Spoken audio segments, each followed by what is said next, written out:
there's women. I was called a slut when I was still a virgin, right? Wow. So when you say like the definition of a slut is a woman that sleeps with a lot of people and she's very promiscuous, well, that's not true, because if I was called a slut when I was a virgin, right, how am I? That was like I was the school slut, right? So for me, I can say it, and like I said earlier, I can say it until I'm blue in the face.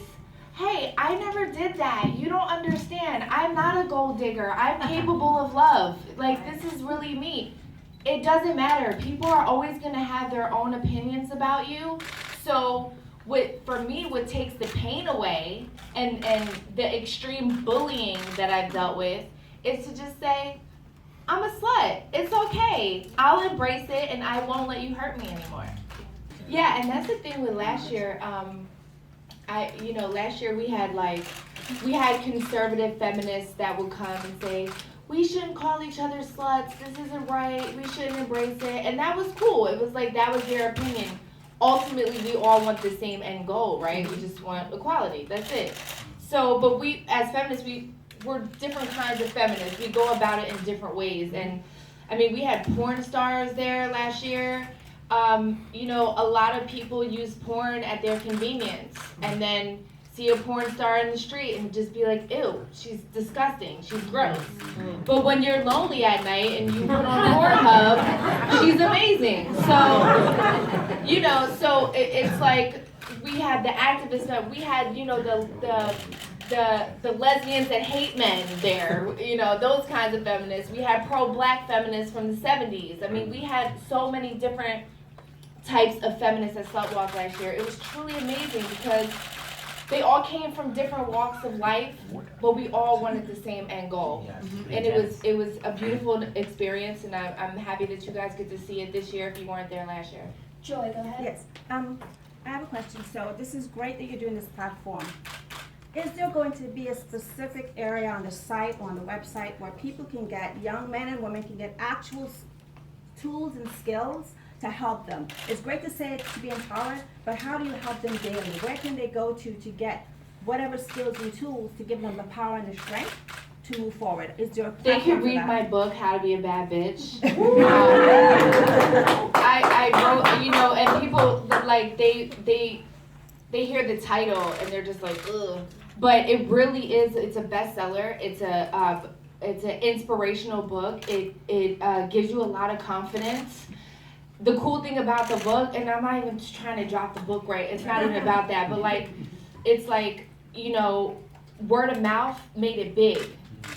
One person read it and was like, yo, this is like, and I talk about stories in my life and how I was, not as confident at first, and then, no matter what I put on, my mom told me I was beautiful, and like, to teach your children that, and generations go by, and just how to finances, relationships, friendships, how to just be a better person every single day.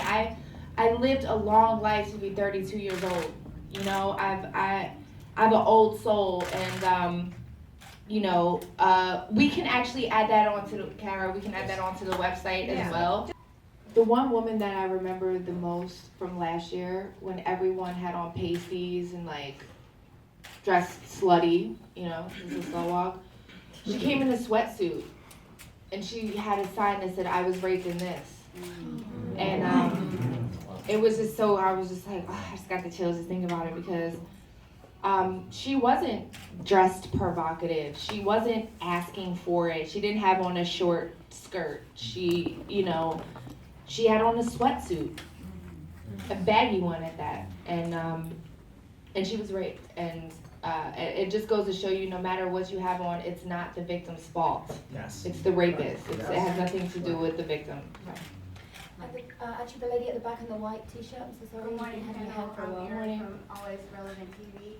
I wanted to know, what can we do to start the conversation at home to teach our young men about consent and slut shaming, so they can grow up and pass that on and not perpetuate that shaming to other women? Right. I love that you said teach our young men, because usually it's like, what can we teach our girls to do to not get raped? That's usually what I hear, and I'm like, you can't teach anyone to not get sexually assaulted or raped. It really does come from our boys, and you know, just gotta raise them right. I mean, it's if a girl or a woman does not listen. I've said this on It's Not You, It's Men with Rev Run and Tyrese, and I kind of felt bad afterwards, but I didn't because they deserved it. But the internet just went ham on them. But you know, they were unaware, and I went there and I educated them, because if a woman does not say, yes, I want you to touch me, I want to have sex with you, it's complete rape. Yes. Completely. And, you know, a lot of things that I say to, like, you know, just women in general, not even young women, is that you can say no at any point. He can have the condom on, you're both naked, you're in the bed, and if you're like, you know what, I don't want to do this, I'm sorry, you have the right to get up and put your clothes on and walk away. Yes. And that's what the young boys need to know as well. If she says no, I don't give a shit if the head is in, if the tip is in. If she says no, that's when you have to get up and you have to, you know. I mean, listen, I talk like this because this is the realest shit you're ever gonna hear. I'm gonna let you know exactly how it is. Because I was a teenager and the boys were like, yo, can I just put the head in? You don't have to, like, you know. I've been there. Yeah. You know, I've been there. And listen. I even said it on my show, like, does that count as a body? I don't know. It's like every other aspect It's of like the world we live poetry, in. Yeah, I mean, listen, I catch myself singing, these hoes ain't loyal. You know, like, and that song comes off like, oh wait, no, I probably should not be dancing to this. But, I mean, you know, it happens. It's unfortunate, but, you know, the songs are catchy, man. Okay, the lady.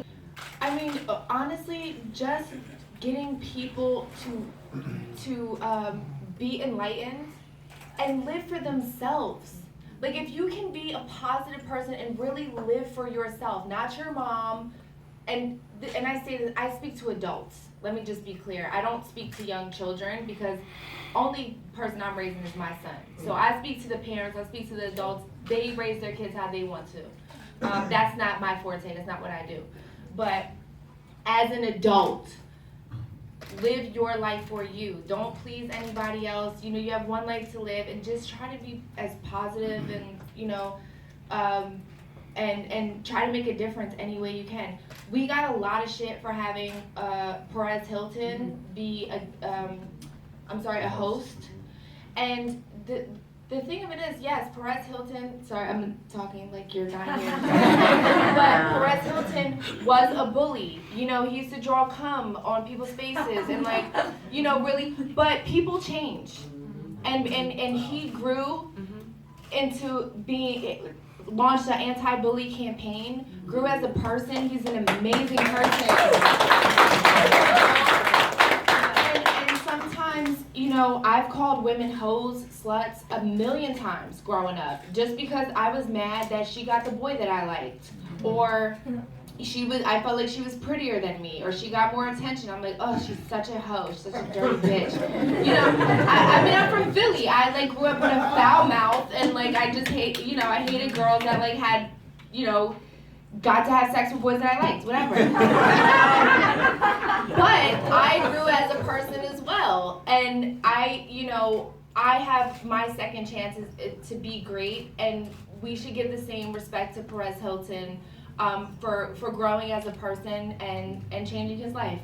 Thank you. Where did the black gentleman come from?